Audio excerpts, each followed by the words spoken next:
BIPVs जो हैं ये लास्ट वीक न्यूज़ में थे, बिल्डिंग इंटीग्रेटेड फोटोवोल्टिक्स। सो यहाँ पे द हिंदू ने एक आर्टिकल इसमें द हिंदू में आया था, उसमें बताया गया था कि हमें बिल्डिंग्स को सोलर एसेट्स में कन्वर्ट कर सकते हैं हम BIPVs का यूज़ करके। तो जानते हैं BIPVs होते क्या हैं, आपको इसमें डिटेल में हमने सब कुछ डिस्कस किया है और आपके लिए जो भी इंपॉर्टेंट है, लेट्स गो अहेड। सो सबसे पहले तो हमें पता होना चाहिए कि व्हाट इज BIPV। सो इसमें जो इसका मतलब है कि सोलर पैनल्स को हमें बिल्डिंग के स्ट्रक्चर में इंटीग्रेट करना है, जैसे कि फेस हो गया, रूफ हो गया, विंडोज हो गए एंड रेलिंग्स हो गए, वहां पर हम सोलर जो फोटोवोल्टेक सेल्स हैं जो कि इलेक्ट्रिसिटी जनरेट करेंगे, उनको हमें बिल्डिंग में इंटीग्रेट करना है।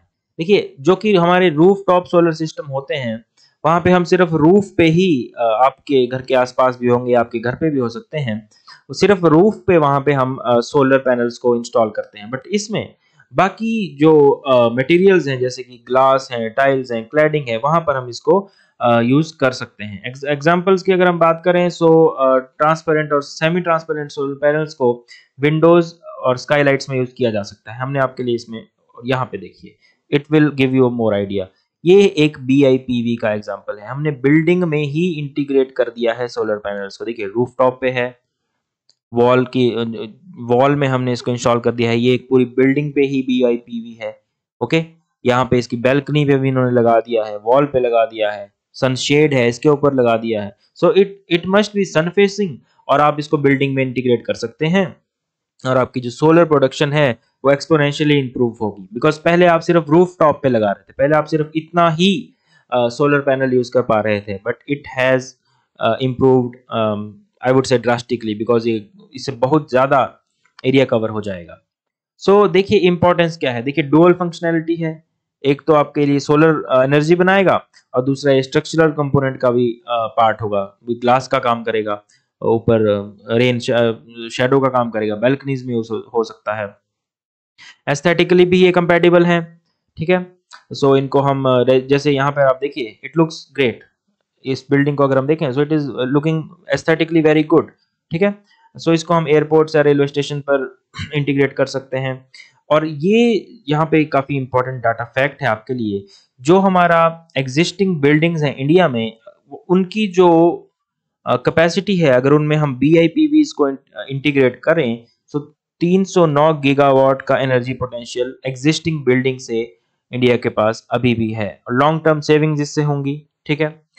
एंड एनर्जी प्रोड्यूसिंग सरफेस पे लगाएंगे, बिकॉज उससे हमारा कोल बेस्ड पे डिपेंडेंस पूरी तरह से खत्म तो कभी भी नहीं हो पाएगा, बट कम होगा। डिज़ाइन की फ्लेक्सिबिलिटी है इसमें, देखिए किसी भी शेप साइज में आप लगा सकते हैं, आप ग्लास में लगा सकते हैं, रूफ पे लगा सकते हैं। ओके, स्पेस एफिशिएंट है, देखिए इनको आप कहीं भी लगा सकते हैं जहाँ पे कोई स्पेस या आपका नहीं घेरेगा। जैसे अगर आपने इसको बैल्कनी में लगा दिया, कैनोपीज पे लगा दिया, पार्किंग की जो शेड्स होती हैं वहां पे लगा सकते हैं।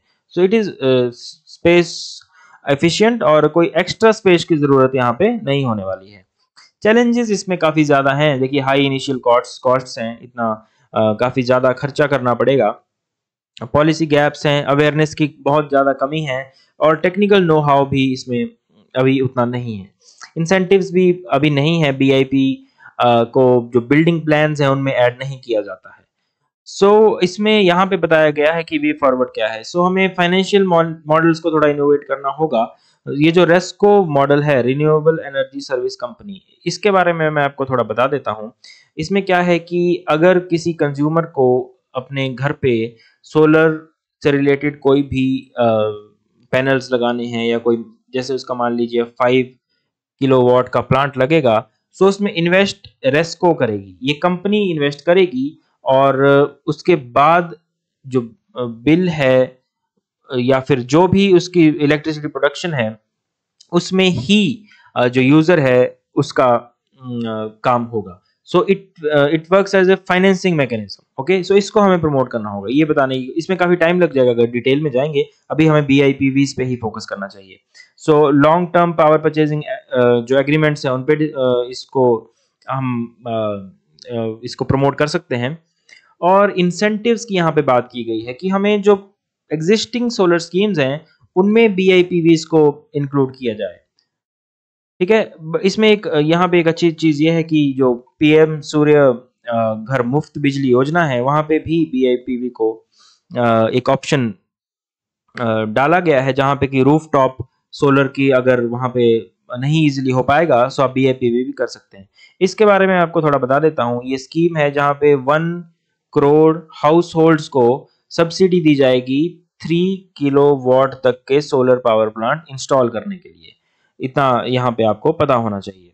इसमें आप नेशनल बिल्डिंग कोड में इसको इंक्लूड कर सकते हैं, एनर्जी कंजर्वेशन बिल्डिंग कोड में इंक्लूड कर सकते हैं एंड इको निवास संहिता, ये आपके सारे बिल्डिंग कोड्स हैं।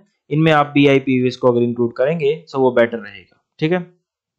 और हमें पायलट डेमोन्स्ट्रेशंस करने चाहिए। देखिए मान लीजिए किसी एरिया में अगर हम पायलट प्रोजेक्ट लगा देंगे इसका, सो हमें पता लगेगा कि किस तरीके से ये काम करता है, किस तरीके से इंटीग्रेट किया जा सकता है और पॉलिसी की फ्रेमिंग में भी ये चीज़ काफ़ी इम्पोर्टेंट होगी। डोमेस्टिक इंडस्ट्रीज़ को भी हमें बूस्ट करना होगा। आप चाहे प्रोडक्ट लिंक्ड इंसेंटिव दीजिए, इंडिजीनियस मैन्युफैक्चरिंग को प्रमोट कीजिए, आर-एंड-डी पे फोकस कीजिए। सो ये चीज़ें आप मेंस के आंसर में ये सारी चीज़ें आप लिख सकते हैं। जो आपको समझाने वाली चीज़ें थी वी ट्राई टू इनकलकेट। सो इस न्यूज़ में इतना ही था और जो एग्ज़ाम पॉइंट ऑफ व्यू से आपके लिए इम्पोर्टेंट है, वो प्रीलिम्स में इन टॉपिक्स को आप देख लीजिए, environment and ecology, renewable energy and solar technologies यहाँ पे बताई गई हैं। बीआईपीवी अगर बेसिकली आपसे ये भी पूछा जा सकता है कि बीआईपीवी वाज़ रिसेंटली इन न्यूज़, सो किस चीज़ से रिलेटेड है, ठीक है?